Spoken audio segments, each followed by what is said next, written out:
Sinabi ko sa kanya na sana bago niya inagaw ang asawa ko ay mas nauna niyang minahal ang anak niya. May anak siya sa una at huli na nung nalaman kong nabuntis din pala siya ng asawa ko. Itago na lang daw natin siya sa pangalang Mimi. 3 silang magkakapatid at pangalawa siya at nag-iisa siyang babae. 10 taong gulang pa lang si Mimi nang maulila sila sa kanyang ama. Isang araw pagkatapos ng kaniyang birthday ay nagising sila ng bandang alas 5 ng umaga na humihilik na sobrang lakas ang papa niya. Pinipilit ng mama ni Mimi nagisingin ang papa nila pero hindi na ito nagising kaya mga bata pa lang sila ay wala na silang papa. 3 taon lang ang nakalipas ay nag-asawa ng panibago ang nanay nila sa lalaking mas malaki ang agwat ng edad sa mama niya. 70 years old na ang kanilang stepfather na galing sa ibang bansa at retired na siya sa pagtatrabaho at tinuring naman silang parang tunay na mga anak. 1 taon naman matapos ang kasal ng nanay niya ay kuya niya naman ang nawala sa buhay nila. Kinuha ng kuya niya ang sarili niyang buhay kaya nag-decide ang kanilang stepdad na lumipat na sila ng bahay dahil baka masiraan ng ulo ang kanilang mama. Naging maayos naman ang kanilang buhay sa bagong bahay nilang nilipatan, hindi nga lang kagaya ng kanilang kinasanayan. Nakatapos si Mimi at ang kanyang bunsong kapatid sa isang pribadong eskwelahan at dito niya na nakilala ang kanyang boyfriend na tawagin na lang nating Negi. Si Negi ay pinsan ng best friend ni Mimi at nagkakilala sila nung buwan ng December at naging sila naman noong January. Mahigpit ang pamilya ni Negi habang legal naman sila sa pamilya ni Mimi kaya meron silang usapan na kapag gumraduate na sila ng college ay kailangan maging maayos na rin sila sa pamilya ni Negi. Pero hindi ganun na nangyari dahil kinabukasan pagkatapos ng kanilang graduation ay nakipaghiwalay na si Mimi kay Negi. May outing na gaganapin sa pamilya ni Mimi at nagulat na lang siya nang biglang sumama doon si Negi kaya doon na nabuo ang kanilang anak. Buwan ng June nang malaman ni Mimi na siya ay buntis at nung una ay ayaw ng pamilya ni Negi pero hindi nagtagal ay natanggap din naman siya at sinuportahan sila ng kanilang mga magulang. 2 lalaki na magkapatid sila Negi kaya nung nalaman ng kanyang biyenan na babae ang kanilang magiging anak ay tuwang-tuwa ang kanilang pamilya. Sa unang taon ng kaarawan ng kanilang anak ay dito na nila isinabay ang kanilang kasal at pareha silang nagtatrabaho ni Negi noong mga panahon na yon. Naging maayos naman ang kanilang pagsasama pero may pagkasilosa si Mimi paminsan dahil napapansin niya ang pagbabago ng ugali ni Negi. Dahil ilang beses na siyang may nahuli sa cellphone ni Negi, hindi lang talaga sapat ang kanyang ebidensya pero sa madaling salita madalas nang bababae ang kanyang asawa. Hanggang sa isang araw ay may nakitang picture si Mimi sa Facebook ng isang grupo at nahagip ang likod ni Negi sa picture. Katabi ni Negi ang isang babae na tawagin na lang daw nating Nene at nung tinanong niya naman si Negi, ang sagot naman sa kanya ay barkada niya lang. Pero hindi talaga makumbinsi si Mimi kaya nagpasama siya sa kanyang kapatid para puntahan ang mga kaibigan ni Negi at doon magtanong-tanong. Isa sa mga kaibigan ni Negi ang umamin kay Mimi na matagal na siyang niloloko ng kanyang asawa kaya sobra na lang ang naging galit ni Mimi. Pero bumagsak pa rin siya sa pagiging profesional dahil ayaw niyang bumaba sa level na kagaya ng kay Nene. Sinabihan niya si Nene na magkita silang dalawa at mag-usap ng silang dalawa lang at magkita sila sa isang kainan. Kalmado lang si Mimi pero grabe ang kaba sa kanyang dibdib at kinausap niya naman ng mahinahon si Nene. At sinabi niya kay Nene na alam mo ba na pamilyado na yung lalaking nilalandi mo at alam mo ba kung saan ka pupulutin kung sakaling ididimanda ko kayo. Sana bago mo inagaw at minahal ang asawa ko sa una pa lang mas minahal mo sana ang anak mo dahil may anak sa una si Nene. Pero hindi pa rin nakuha sa maayos na pakiusap si Negi at si Nene dahil palagi pa rin silang nahuhuli ni Mimi. Hanggang sa parang napagod na lang si Mimi at nag-decide na siya na tumigil na sa pagtatrabaho at alagaan na lang ang kanilang anak. Nakipaghiwalay siya kay Negi sa loob ng 3 buwan dahil kailangan niya muna mag-isip-isip kung ano ba talaga ang dapat niyang gawin. Pero ang sabi ng nanay ni Mimi sa kanya ay wag na wag mong gagayahin ang ginawa ng asawa mo, hayaan mo na lang siya dahil mapapagod din yan. Basta ikaw ay wag na wag gagawa ng dahilan para hindi ka nabalikan ng asawa mo. Dahil pag ikaw ang gumawa ng kalokohan ay walang-wala ng pag-asa na magkakaayos pa kayo. At para kahit papano ay marelax ang isip ni Mimi ay nag-set siya ng swimming kasama ang kanyang pinsan pero hindi kasama si Negi dahil busy siya sa pambababae. Niloloko ng mga pinsan niya ang kanyang anak at tinatanong ang bata kung nasaan daw ba ang kanilang daddy at itinataas lang nito ang kanyang balikat sabay yakap kay Mimi. Dito na parang dinurog ng husto si Mimi na totoo daw pala ang kasabihan na masaktan na ang nanay wag lang ang kanilang mga anak. Kaya ang sinabi niya sa kanyang sarili ay hindi na mauulit to, asarin niyo na ako o saktan niyo na ako, wag lang ang anak ko. Ilang buwan lang ang nakalipas ay nagkaroon sila ng family reunion at sinabihan niya si Negi na hindi pwedeng hindi ka sasama. Dahil hindi ko na pwedeng makita ang anak ko na umiiyak ng dahil lang sa wala ang daddy niya. Kaya nung araw ng reunion ay sobrang saya ng kanilang anak dahil sa tuwing tinatanong siya ng mga pinsan ni Mimi ay palaging nandun ang daddy niya. At nung matapos ang araw ng reunion ay kinausap niya si Negi at nagmakaawa na tama na at ayusin na sana nila ang kanilang pamilya. Sinabihan niya si Negi na tigilan na si Nene pero ang sagot lang sa kanya ni Negi ay pasensya ka na, hindi ko siya kayang iwanan. Nagmakaawa pa rin sa kanya si Mimi na sila ang piliin ng kanyang anak pero ang sabi sa kanya ni Negi ay hindi na daw siya mahal. Kaya isang gabi ay kinausap niya ulit si Negi at ang sinabi niya ay wala na akong pakialam sa inyo ni Nene kung ano pa ang gawin nyo pero hindi ako papayag na kami pa ng anak ko ang mag-a-adjust para sa inyo. Dahil wala pang kaalam-alam ang anak nila sa mga nangyayari at palagi niya nalang hinahanap si Negi. Kaya nakipagkasundo si Mimi kay Negi na sa iisang isang bahay pa rin sila, dapat umuwi sila sa sala matutulog ng kanyang anak at sa likuran naman ng sofa si Negi. At kailangan na kapag nagising ang kanilang anak sa umaga ay dapat nasa bahay pa rin si Negi. At kailangan din nakasama nila si Negi sa lahat ng okasyon sa kanilang buhay, kagaya na lang ng graduation at mga birthdays. Pinanindigan ni Mimi na hindi dapat maramdaman ng kanyang anak na may kulang sa kanya, kaya kapag magkasama sila sa labas ay para silang mag-asawa, pero pag sa loob ng bahay ay huyo sila sa isa't isa. Hanggang sa isang araw ay nakasalubong ni Mimi si Nene sa hindi inaasahang pagkakataon. Hindi raw marunong makipag-away si Mimi, pero matututo ka pala kapag niloloko ka na. Nilapitan niya si Nene at sinabihan niya na masaya ka na ba na inagawan mo ng tatay ang anak ko. Hanggang sa ginombang-jombag niya si Nene at ginawa niya itong punching bag, pero pagkatapos niyang lamugin si Nene ay dito niya na nalaman na nabuntis na rin pala si Nene ng kanyang asawa. Kaya lalong durog na durog si Mimi dahil dito natutuluyang sirain ni Nene ang kanyang buong pamilya para buuin ang sirang pamilya ni Nene. Nalaman ni Negi ang mga nangyari at sinabihan niya si Mimi na kapag merong hindi magandang nangyari kay Nene at sa pinagbubuntis niya ay masyusyuktay talaga kita. Pero sobrang namanhid na ni Mimi kaya parang wala na siyang pakialam na muhay pa rin sila nang naaayon sa kanilang pinagkasunduan. Alam ni Mimi na magkakaanak na si Nene at Negi, pero wala pa rin siyang pakialam basta ang anak nila ang dapat na priority ni Negi. Nabuhay sila ng ilang taon na ganun ang kanilang naging sistema, pero may mga Pasko at bagong taon na umiiyak sa kanya si Negi at nakikiusap na baka pwede niyang puntahan si Nene para makita niya ang kanilang anak. Kaya noong nag-lockdown ang akala ni Mimi ay magiging maayos na rin sila ni Negi, pero hindi pa rin dahil nagpatuloy pa rin sila sa ganung sistema. Hanggang sa isang araw ay nagising na lang si Mimi ng hindi magandang balita na isinugod sa ospital ang kanyang nag-iisa na lang na kapatid. Muli na naman siyang nawala ng mahal sa buhay, pumanaw din ang kanyang kapatid at sumunod na rin ang kanyang stepdad. Apat na importanteng lalaki na sa kanyang buhay ang nawala, kaya nagdesisyon na si Mimi na itigil na ang kanyang kamartiran sa kanyang asawa. Kaya kinausap niya si Negi na pagkatapos ng araw ng libing ng kanyang kapatid ay sabay na rin silang aalis sa buhay ni Negi. Pero hindi sila iniwanan ni Negi at doon pa rin sila tumuloy sa bahay ng nanay ni Mimi. Hanggang sa makalipas ang isang taon ay kinausap siya ng maayos ni Negi na tanggapin na lang daw niya ang anak niya kay Nene. Dahil wala na raw sila ni Nene at tanging anak niya na lang ang habol niya kay Nene. Hindi naging ganun kadali para kay Mimi ang hinihingi sa kanya ni Negi, kaya sobrang tagal niya muna yung pinag-isipan. Hanggang sa dumating ang araw na parang naging okay na rin sa kanya, kaya kinausap niya si Negi na kunin ang kanyang anak at ipakita sa kanyang biyanan. Nakakasama ko na ngayon ang anak ni Negi paminsan at hinihiram namin siya para madala dito sa bahay. Dahil wala namang kasalanan ng bata at hindi niya namang ginusto na maging tatay niya si Negi at maging nanay niya si Nene. Kinausap ko din na mabuti ang anak ko para maunawaan niya, para madaling mailapit namin ang loob ng mga bata sa isa't isa. Isang taon na rin ang nakalipas ay nagchat sa akin si Nene at humihingi siya ng tawad sa mga nagawa niya. Hindi naging madali ang pinagdaanan ko sa loob ng 6 na taon dahil 6 na taon akong kumapit para sa pamilyang pinangarap ko. 12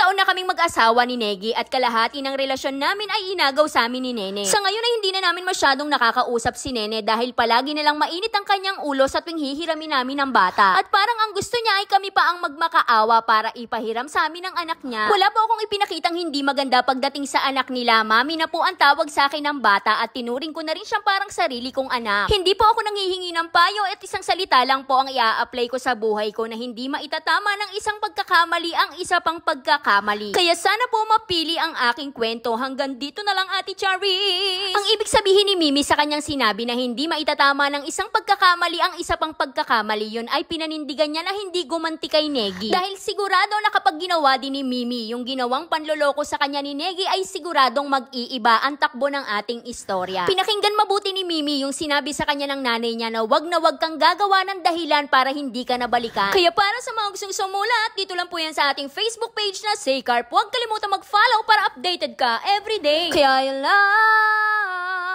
Like, share para alam mo na namin bukas. Bye-bye!